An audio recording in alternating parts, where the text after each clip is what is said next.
All right, so I'd like to get started with each panelist just actually telling a little bit about themselves and their experience. So we'll go ahead and start with John and work our way down.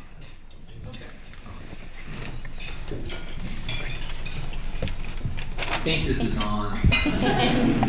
I'm a Charlottean, and I work for S&E Coffee and Tea over in Concord, which is about a $750 million privately held company. We're the largest custom roaster in America and the largest supplier of iced tea to the food service industry. We have a staff of 17 in marketing, and it was a company that was born right here in Charlotte in 1927.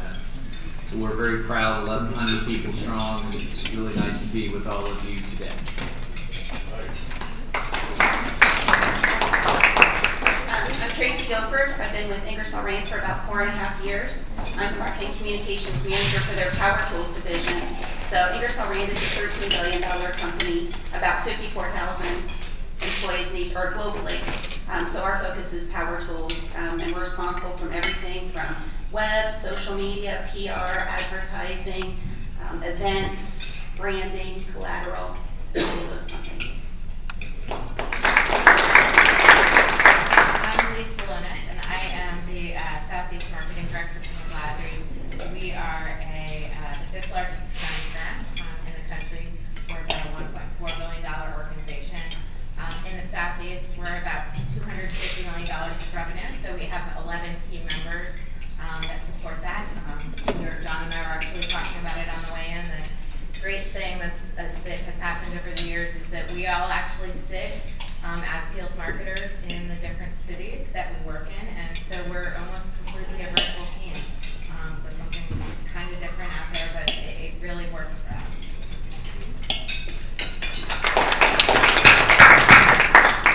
Hello, I'm Anita Mooy. I'm the Global Director of Branding and Consumer Marketing for Momentive.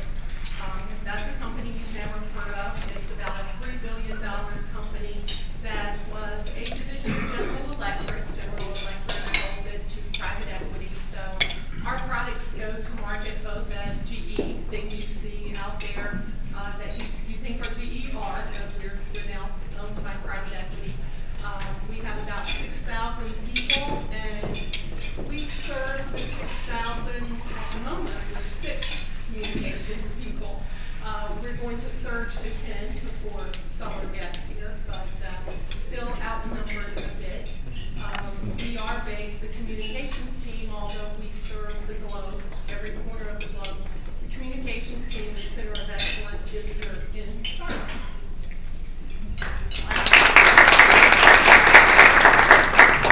So before we get into the hard-hitting questions, I also want to ask all the panelists to quickly just share what are some of your marketing successes and or strengths so that the audience can get a better understanding of really where your focus is in terms of marketing as a department, and then we'll get into all of the different questions from there. John, go ahead, start us off. Okay. Well, this year, if any of you are Chick-fil-A fans, their coffee launch is ours, and it's free coffee month at Chick-fil-A, so get all your hot coffee free and iced coffee free. They did a national search for 30-some odd roasters for that piece of business, and we won. It took 18 months to garner Chick-fil-A's business. Chick-fil-A never gets a divorce, but they said that Dan Cathy is quoted saying that coffee was the most broken item on the menu. So really in marketing, and particularly B2B, when it comes time for an RFP, I do the entire proposal with my team. There were some 100 questions that we had to answer, and most of the questions we are able to answer with research. And then ultimately, we provided some creative flair that said that you need depth, you need coffee with a story. So they elected to go with the Thrive Farmers Coffee, which is a sustainable coffee, and put a profile of these farmers, or the face of the origin of the coffee, on their cups. And you see it on all their point of sale and all those things. Well, we taught them to do that, and then we backed that up with research that said that if you do that, it will be successful and you'll sell a lot of coffee. What they were most interested in was tying coffee to their breakfast sales. So if people determine where they eat breakfast by where the best coffee is. And the ultimate conclusion on that is they've stopped people from going into Starbucks and buying coffee and then eating the breakfast at Chick-fil-A. So that's the ultimate victory. That's my example for today. Great. Tracy, tell us about it. So with Ingersoll Rand being a 140-year-old company, our challenge right now we're facing is that our customers are aging out of their professions. So our challenge right now is how do we appeal to the younger audience? So over the last year, we've done a total rebranding, and we're really focused on experiential marketing. So how do we get tools in the hands of the people that are going to buy our products? They may not know us, or they may have heard of us, or their father has used our tools, but we really need to get that experiential part. We recently partnered with NASCAR, so we are the official power tools of NASCAR as of January 22nd. So again, a way that we can partner with somebody that has a lot of credibility in the areas that our customers are in to provide that experiential treatment and getting them access to our tools. I would say for McGladrey, both, our team locally but nationally as well, and we do have about 150 marketers across the country, and I think about 20 of them sitting here in Charlotte. A lot of our focus has been looking at our marketing activities and working on and driving and measuring that connection with sales. And I know it's not a new thing for many large organizations, but for us, we had a lot of data, we had a lot of tools, but we really weren't taking and looking at our marketing activities holistically and making sure that there was that linkage to sales. And so we put a lot of emphasis there, and what we've seen is just a huge amount of correlation between the activities that we're doing, which is very important in an organization, at an accounting firm, because everything that doesn't have to do with actually billing out clients is viewed as an expense. And we are working to change that paradigm and have people see marketing as a driver of revenue. And this correlation with sales is helping to position us in a completely different way than what we were thought of in the past. I would say this year at Momentive we have a very similar challenge. We have a new CEO who is very, very much a believer that marketing can drive growth. So we've just been given our 5-year challenge, which is $1 billion. And we start this year, no small nut to crack there. And we start this year with complete brand evolution globally. So that will include everything from refreshing the brand, the positioning, every form it takes across the globe, we're going to touch this year. New website that's in many languages, very regionalized, so if you hop on in Hong Kong, you only get relevant information there versus Des Moines. So that will follow immediately after the brand. Then we've got a very large portal in the works to help us, because we have a really big challenge to brand globally, but market locally. And there's no such thing as being able to control 6,000 people, all of whom are ambassadors of your brand. So for us, we have a really big challenge this year in educating and arming those 6,000 people with everything they need to make sure when they go out into the world and they engage customers and they engage the financial community and they engage even our competitors, it's the right brand message that's getting out there. So this year is a fairly comprehensive challenge that we have on our plate. So it should be fun. Well, it sounds like our Charlotte marketers are going to be very busy this year. So based off of this, some of you may or may not know, but our panel actually met for a breakfast hosted at S&D Coffee a couple weeks ago, and we met prior to really have a conversation to understand how best we could flow the conversation for this panel and what we could identify as key topics. And we were able to break it down into 3 areas, which are challenges, marketing evolution, and then just personal development, because I think everyone would like to kind of understand how each of them develop themselves also. So with that, the first section is the challenges questions. And I think something that is in all of our minds is, what technologies and softwares are you employing to meet the demand that marketing departments are facing? And we're going to start off with Leigh, who gave us some great answers in our previous discussions. Sure. I would say for us, marketing automation software is huge. It's very important.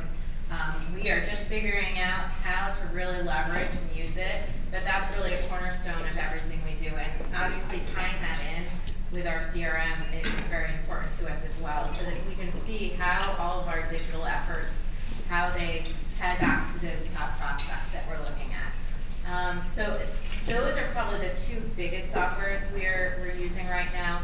Other things that are important to us are project management software. We actually have an internal agency that helps us to manage all of our projects, and so we use Basecamp, which we actually use on the DMA board as well, to make sure that everyone is up to date on what those projects are, and that we can work virtually, because as I mentioned before, our marketers sit all over the country. Our agency actually sits all over the country, and Basecamp helps us to manage projects that way.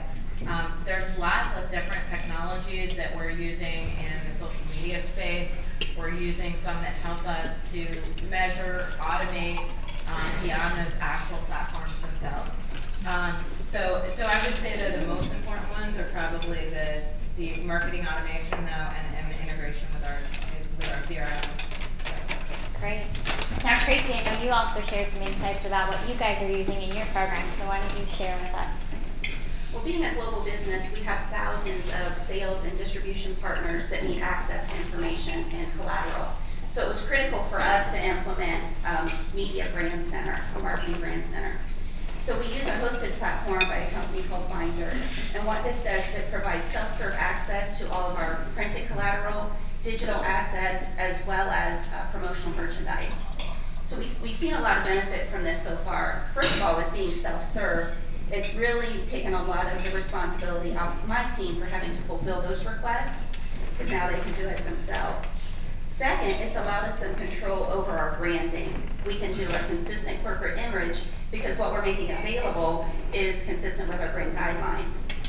One of the biggest reasons that we selected the tool that we did is the opportunity for the user to get information in their local language and to also pay with their local currency.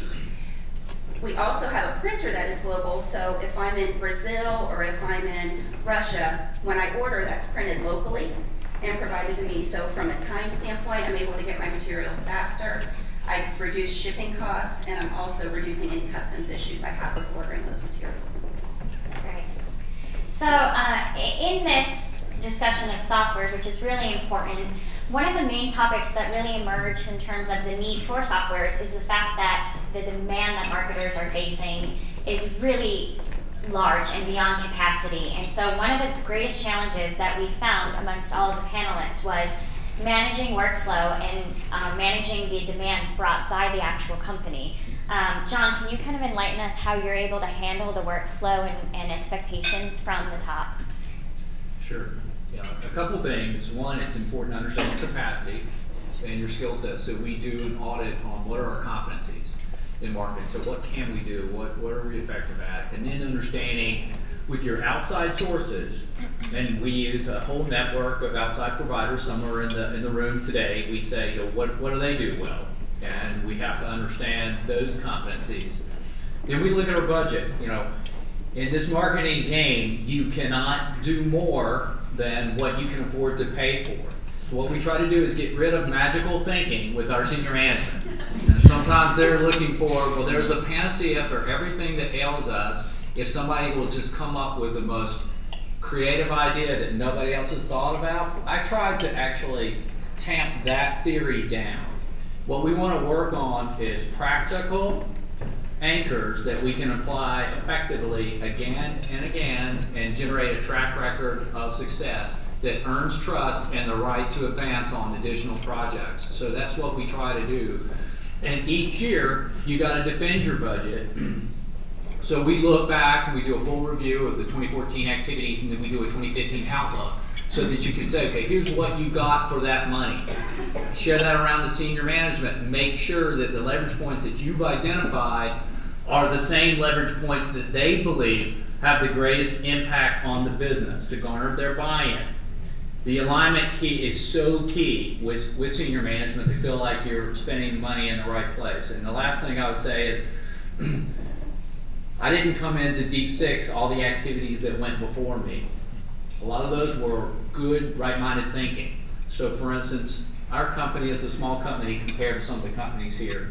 Showing up at the national trade show with the biggest booth was a pride factor for a little company in Concord.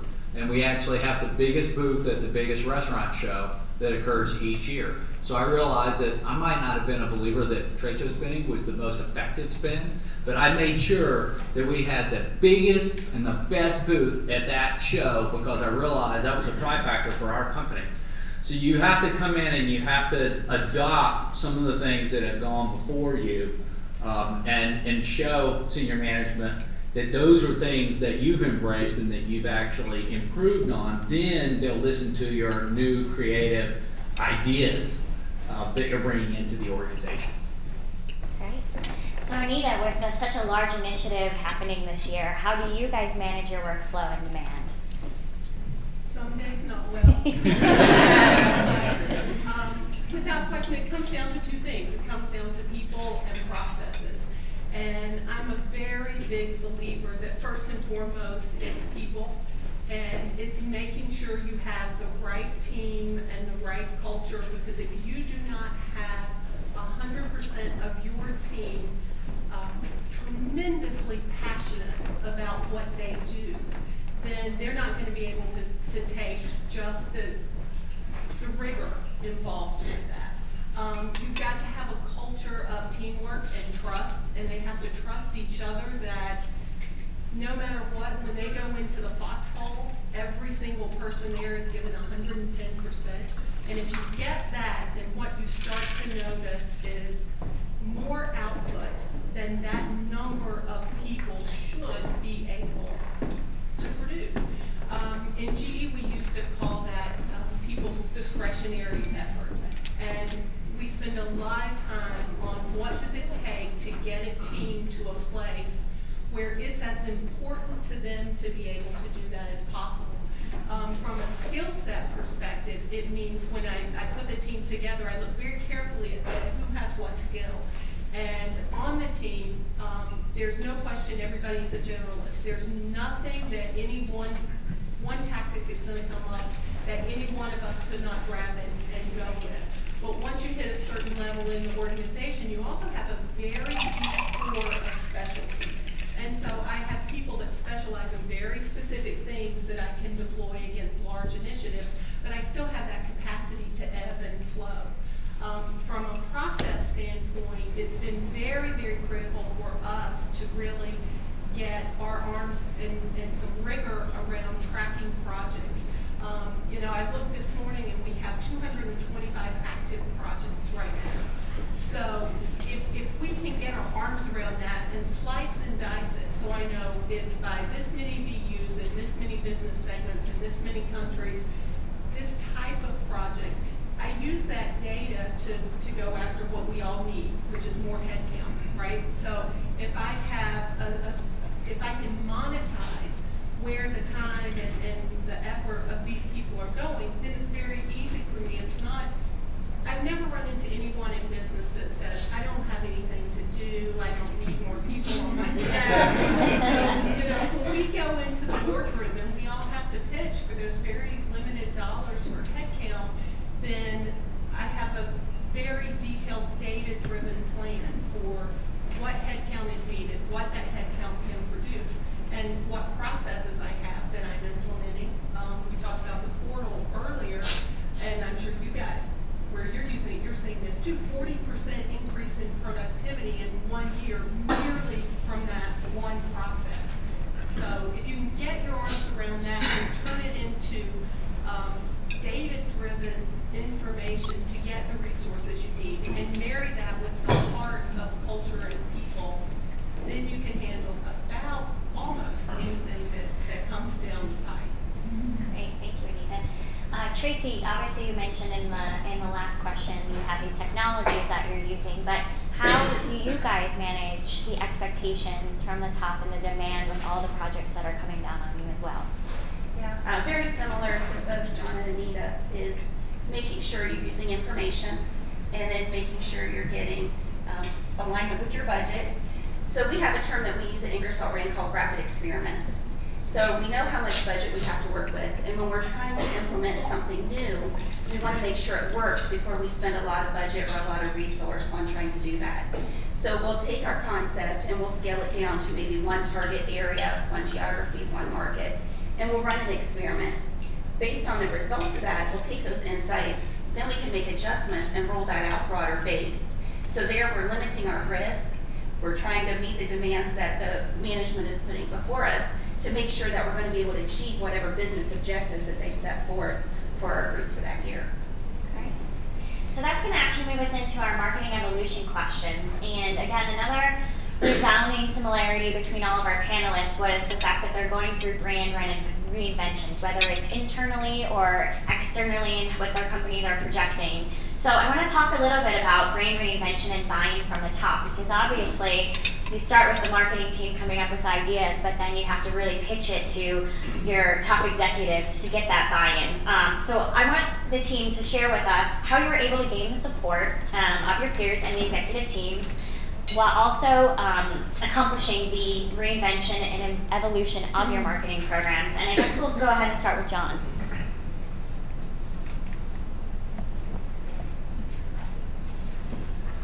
Okay, brand reinvention. Yes.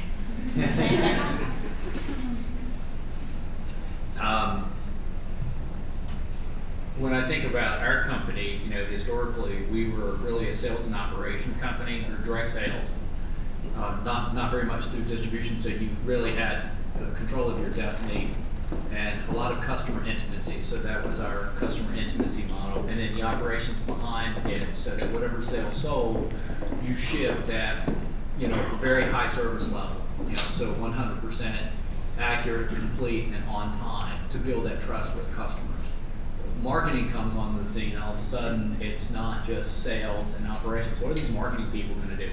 What if they, in fact, start to communicate directly with our users? But in fact, that's exactly what we have to do, right? There's no way that, even with a direct sales force, that they can have all the conversations with all the buying influences at every one of our major customers.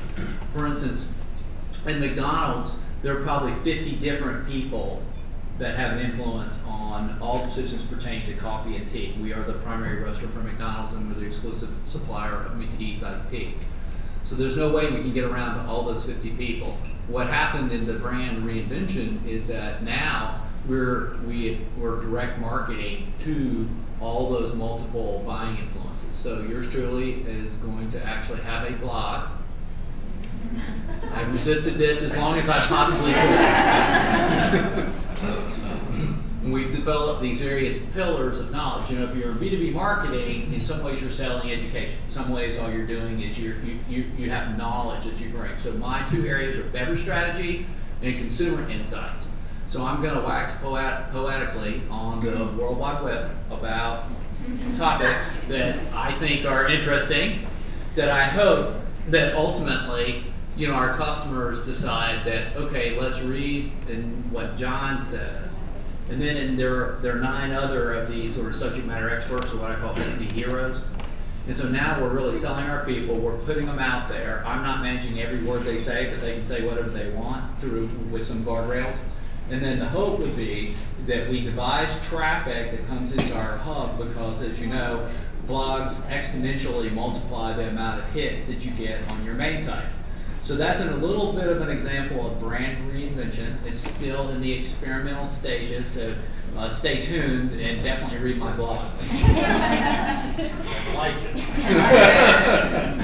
Great. Anita, why don't you also share with us a little bit about what you guys are doing in terms of brand reinvention, the buying from the top, and how you're making it all work and connect? Sure.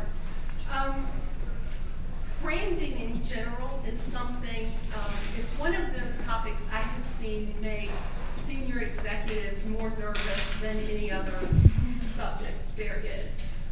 They do better with EHS and you know, issues about chemical companies exploding than they do with branding. They're really twitchy, and it's because oftentimes branding is presented in a way that's subjective, and that's very difficult to get your arms around. So in our world, first and foremost,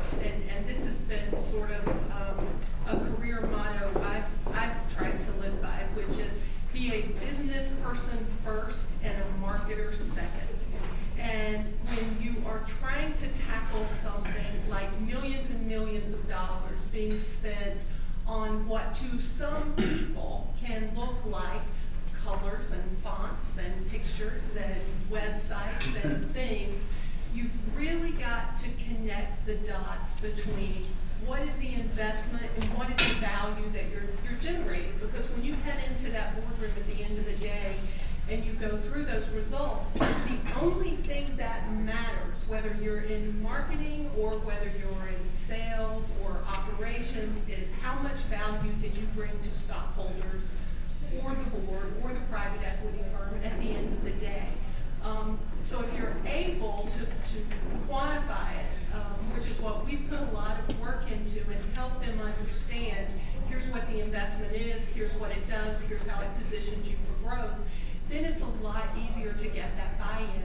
And if you stop and think about it, they're no different than any other audience that you talk to. And you understand that what they speak is, you know, lots of letters, and they say things like EBITDA and all of this. And, you know, when you can get them unwound from that and you communicate in their language, it's really not that hard. They can understand it.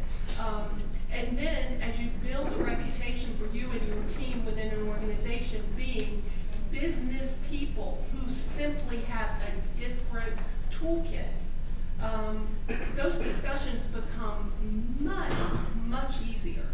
And that has without question been the key to us being able to get this on board. And it does, a surprising benefit of that is, and you know, keep this on the down low, especially for any CEOs that you run across. They don't ask that many questions. So when you get to the creative process, they're like, you people know, you've got it. You know what you have to deliver. You know the financial impact, run. And as we all know, we try to create materials every day. That takes a lot of the ugliness out of your day. Wonderful. Tracy, you also have recently gone through a rebranding in the last year or so. So tell us a little bit about your experience with the same topic as well. Sure. So being an engineering and manufacturing company, it took a little bit of convincing that, you know, if they build it, they will not come, right, unless you're connecting with your customer. So we started with information. The first thing we did is we used third-party data to verify that we didn't have that brand awareness.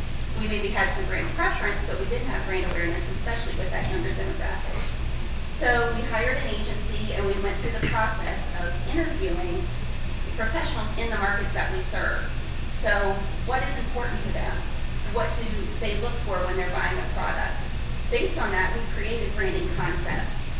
We took those concepts and we tested them, both brand imagery and brand attitude, because we not only wanted to connect to them as a professional, but also on a personal level, right? What we found is that people that use our product, their credibility is on the line. So if you're going to get your car serviced, you want to make sure you have a credible person that's taking care of that for you. So those were the concepts that we tested. Based on the feedback that we got, we adjusted those concepts and then rolled out our broader brand. So using information and facts over feelings is what ultimately helped us convince senior management. Once we had this, we launched first in the US, but we also wanted to roll out our brand globally. So we did similar concept testing in multiple countries throughout the world. Every country's slightly different, so we made whatever adjustments we needed, and then we're rolling those brands out as well. The second piece that was really important to us was to be able to get the broader organization on board with the new brand. So last fall we conducted a global brand day, which occurred in 22 locations throughout the world, all on October 22nd, the same day. We had ambassadors in each location that did trainings about our new brand, why we selected it, why it was important, and how each employee, regardless of their role, if they're sales or marketing, or if they're on the manufacturing floor or in the accounting department, what they could do to live our brand as they're interacting with customers or as they're building our product, so that that brand would resonate, you know, throughout our whole organization. So on our journey with our panelists, so far we've talked about the systems that they use, how they handle demand, how they get the buy-in from the top and reinvent their brand. So now question comes, scalability. How do they work within the confines of the resources that they have? Because with all these tools and buy-in, everyone's ready to go to work and see the magic that the marketing department, and as John prefers to, can happen. But there's a certain realistic viewpoint that has to be taken. So I want to ask the panelists a little bit about scalability. How do you prioritize now that workflow? And how do you work within the resources that you do have in your hands, also including the funds that are available to work with that? And then we'll go ahead and start with Leigh. I think, Jillian, there's three things that are really important to us here. The first is developing a really solid marketing plan at the beginning of the year. And that starts out with understanding those business objectives that so many of my fellow panelists have referred to. McGladrey is an organization, we've gone through a lot of evolution over the years. When I started there, we were much more of a franchise model of, I think it was 20 or so franchises over the country, across the country. And what we've moved to is a more traditional accounting firm ownership model where it's a partnership. And so we've gone from all of these little businesses that drove a lot of entrepreneurial behavior, and really thought process around, hey, I have this great idea, to what John said, thinking way far out there. And a lot of times what the challenge has been with those ideas is that it's not that the business objective was off. It was that it was taken too far down the road of how tactically it would be implemented. And so to avoid those very tactical conversations, each year we go through a very rigorous marketing planning process. And that doesn't start with what are we going to do from the marketing side of things. It starts with what are the business's objectives for this year, whatever segment of the business our marketers are working with. And then we really work to understand that business and build out the tactics in a co-development manner. So it's not us doing it in marketing or the business side, the executive side doing it independently. It's us building those tactics together. Us bringing the marketing knowledge and them bringing the knowledge of the business. So not that there's not flexibility throughout the year, not that we don't change some of those tactics. I mean, things happen all the time. For our team, we just had an acquisition in Birmingham. That's a big change for us. So we build in the flexibility, but we also have the plan set. I think the other thing is technology. That really helps us to work more efficiently.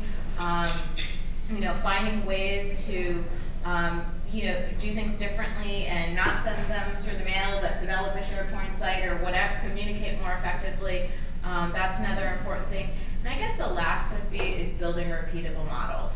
And that's something that we really look to do. So in the old days when we were more of the franchise model, we would have 5 different markets doing things 5 different ways. But what we've worked towards is building one platform that we can work from. That platform, it may have some flexibility in it and it may change depending on what the market is.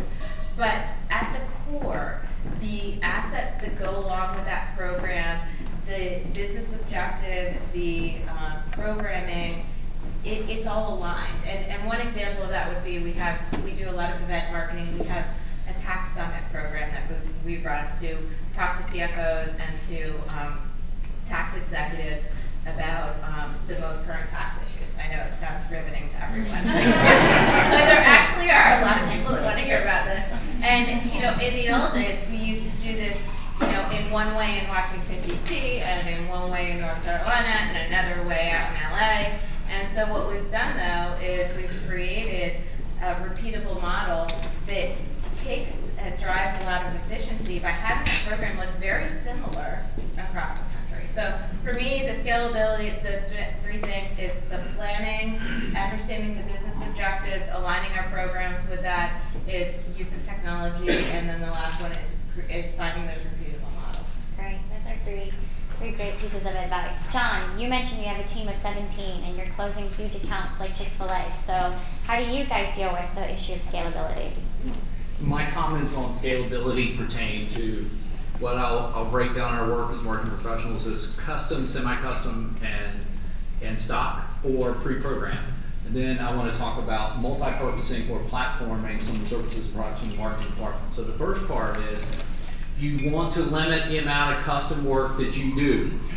You figure out how to pre-package it, how to make it stock. So think of, this is the same thing as when we inventory products that are on the shelf ready to sell. We need some on the shelf ready to sell marketing products. Market research was a conundrum for us. At first glance, market research would be everything's proprietary. It's got to be a unique cut at the data for that customer for their specific needs. No, it doesn't. As a matter of fact, what we figured out is we can pre-package category reports on the 6 or 7 categories that we're involved in, and we can, in a compendium, we can put the Reader's Digest version of attitudes, perceptions, behaviors, and trends, and we can slap it together in slits in like a 5 or 6 page report that can be PDF'd out to customers. That takes care of 80 to 90% of their needs. So if I do that once, but I use it 100 times, then there's a lot of efficiency in that. What I want to try to do less of is proprietary studies. Expensive, long lead time, I can only use it once, right, if it was done for just one particular customer. So remember, more stock, more prepackaged, less custom. That's one of the ways that you get to scalability. And then the next one I'll mention is anything you do with respect to content, once you've created it, it's got to be platform.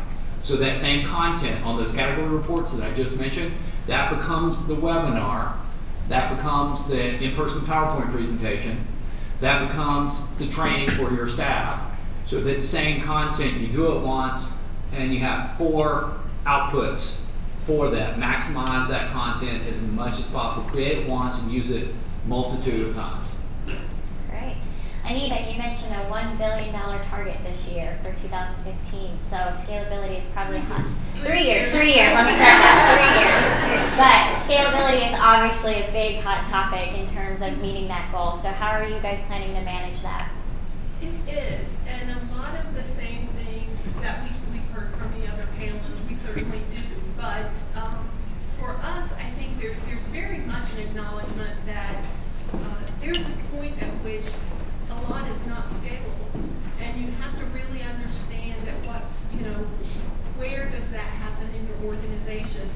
We essentially serve 22 market segments, so we do everything from every shampoo, soap, body lotion, makeup you have used in the last 24 hours has silicone in it. If you've touched, which is what we make, we manufacture silicone. If you have used an iPod, iPhone, anything, the screen is coated with silicone. The headlights of your car, the agricultural chemicals. We span so many industries. And essentially, it's like running 22 separate companies, the smallest of which is probably $300 million. So there's a degree of custom work that we cannot escape. There is a degree of educating ourselves about those different things that's not repeatable. And that, I think, for us is the biggest struggle. Everywhere we can scale something we do, and that's where those processes are absolutely critical. And although that sounds like a really downer answer, there's so much area that we can't scale. I think the best part of that is because those elements are so different, it adds an element of creativity to it, because you can pull from, we can be doing a show with the cosmetics industry in Paris and figure out something that's going to work in the phone that's inside a refrigerator in Shanghai. It's like, and you would never normally connect those dots. So to that end, there's a positive, but beyond the processes and the people, there's not a lot more we can do. So that is probably one of our very biggest struggles. Great. I mean, it's great to see kind of how the answers vary by panel and by the teams and by the things that they have in place. So one of the things in terms of scalability is actually dealing with trends. As you guys know, trends are everywhere. We're seeing them You get probably a bajillion emails, tweets about what's the hottest technology, what's the newest thing in marketing, should we embark on this, should we jump on Instagram? It's all over the place, and I think that's something that we have we deal with, struggling, trying to get through it. So basically, at this point, what I'd like to understand from the panel is what trends are you embarking on, which ones are you checking at the door, and which ones work for your existing models? And let's go ahead, we'll start with John. Yeah. I think social media for B2B is the #1 trend, no question. But there's a lot of, what I would say that we all have to try to avoid is conversations with 25 people. We're all in the game of getting bigger, and there's a lot of big business represented up here on the panel. And so if that's the amount that you're able to reach, that's just, think about reach and frequency, that's just not going to get it. So it's got to be a way to figure out how to leverage social media, and then the hope that ultimately it grows. But my #1 social media site for B2B is LinkedIn. I really think that LinkedIn is probably the professional's choice. And there are a whole bunch of offshoots from that can be very, very advantageous. And LinkedIn Premium is not that expensive. It's a small investment, and everybody in the marketing department should be utilizing that, I believe. And people should, as companies, we should own our executives and our subject matter experts' LinkedIn profiles. We should do their pictures for them. We should facilitate to make sure that their various profiles are done perfectly. And that should be a part of it, because at the end of the day, relationship is still a huge thing in business to business. And to the degree that these LinkedIn profiles provide stakeholders, suppliers, customers, prospects with access to our people, and then our people with access to those constituents, we need to do a great job, I think. And LinkedIn is the vehicle for that, in my opinion. Anita, what are some of the trends that you guys are embarking on? Well, I'm going to have a very not trendy answer to this question. And that's because, to me, the thing that we have to be very focused on, and I actually think everybody does, is strategy, sound strategy. And the cautionary tale with trends is, at least for us, be obsessive about your strategy.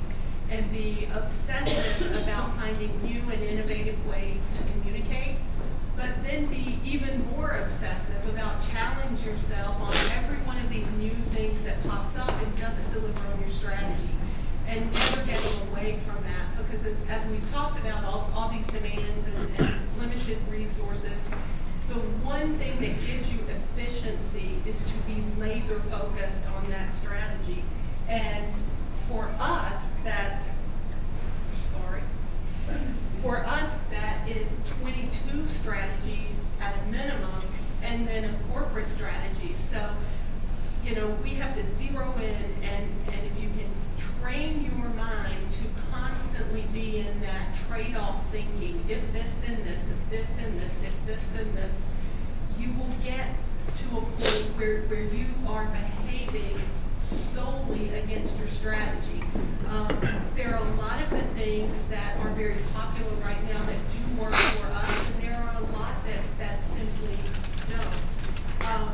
For me, one of the most interesting things that we're putting an enormous amount of effort behind with our organization right now, and some would call it a trend. It's sad, I've been trying to do it for 20 plus years, but it's very simply storytelling.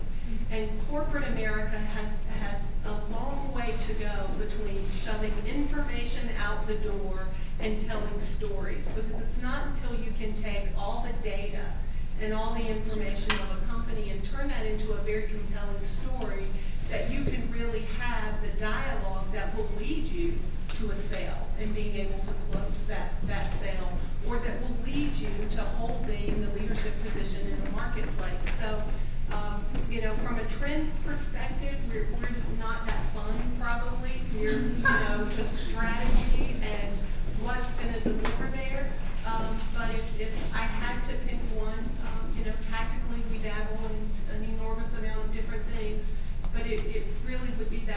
ability to focus on storytelling. Great. Well, Anita's on to something because we're going to talk about content marketing in just a second. But first, Leigh, I'd like to also know what some of your insights are on some of the technologies that you are embarking on or perhaps just saying no to.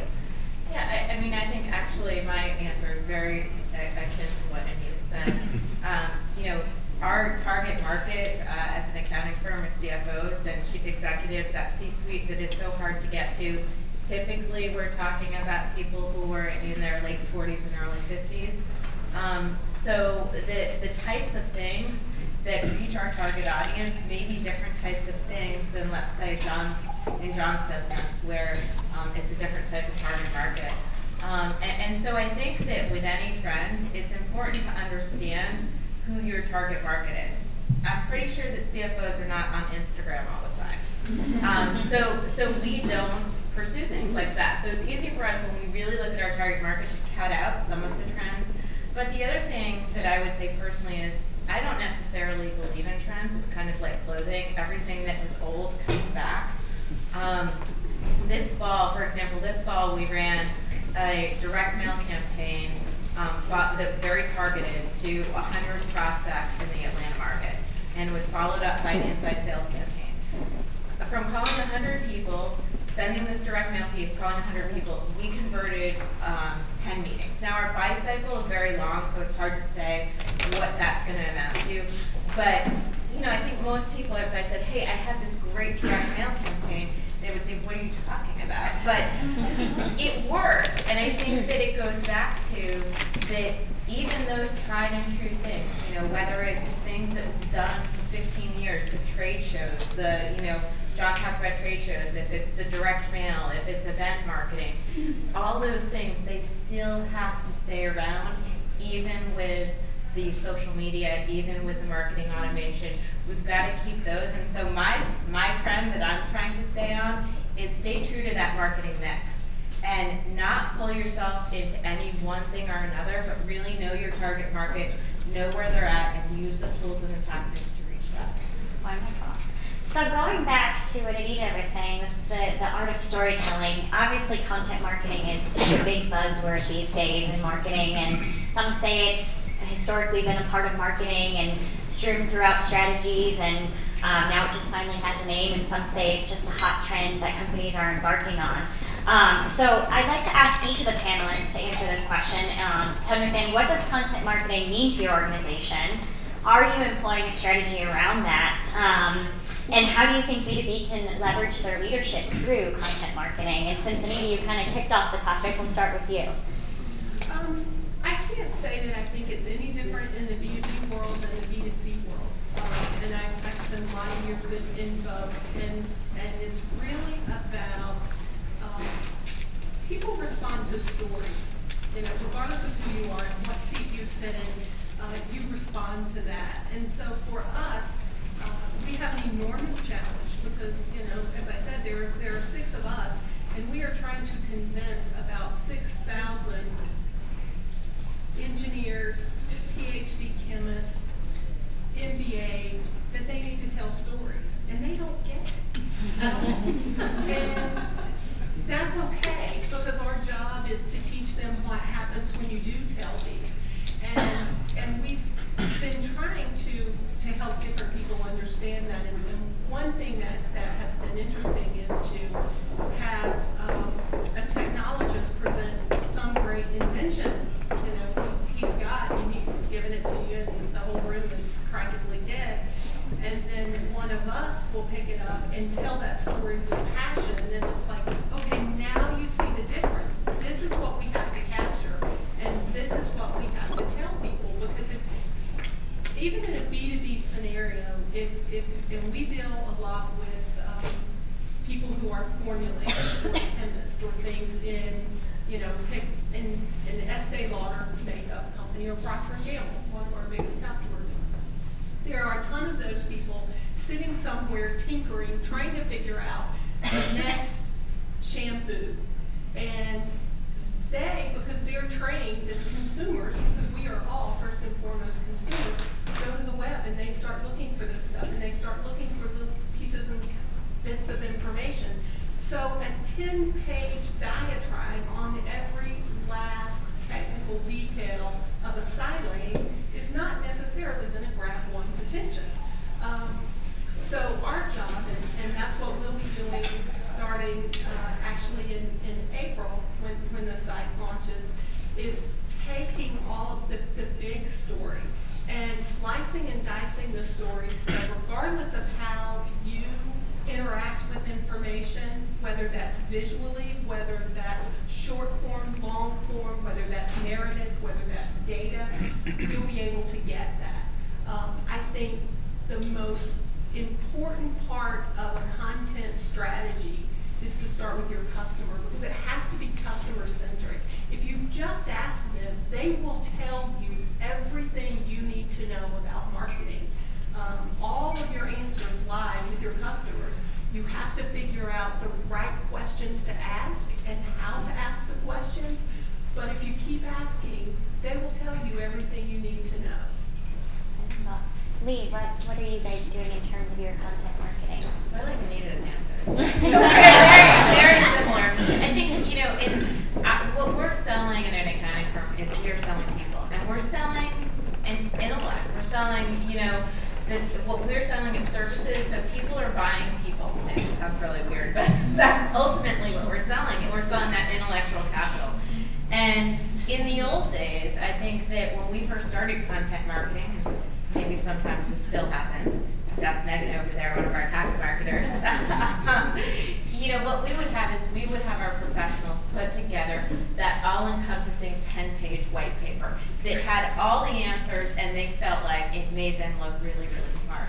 But what they weren't taking into consideration is, like what you said, the customer. How do people want to digest this content? And so what we've moved towards is trying to take those themes out of that content and put them into digestible pieces. And whether that means taking and changing that 10-page white paper into, you know, a top 10 list, or whether that means when we have a webcast, instead of continuing over and over to try and just drive people to that webcast, saying, hey, come to the webcast, that's great if you came, but if you didn't come, we're going to not send you a 12-page summary of it, but we're going to send you the top 3 or 4 takeaways, and then you can choose if you want to go back and hear the whole thing.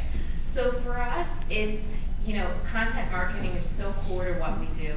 I mean, it's probably where I spend most of my day, and I think most of our marketers do in some way, spend most of their day at McGladrey, but it's changing what that content looks like and putting that customer view on it. And that's really, I think, where we're headed as an organization.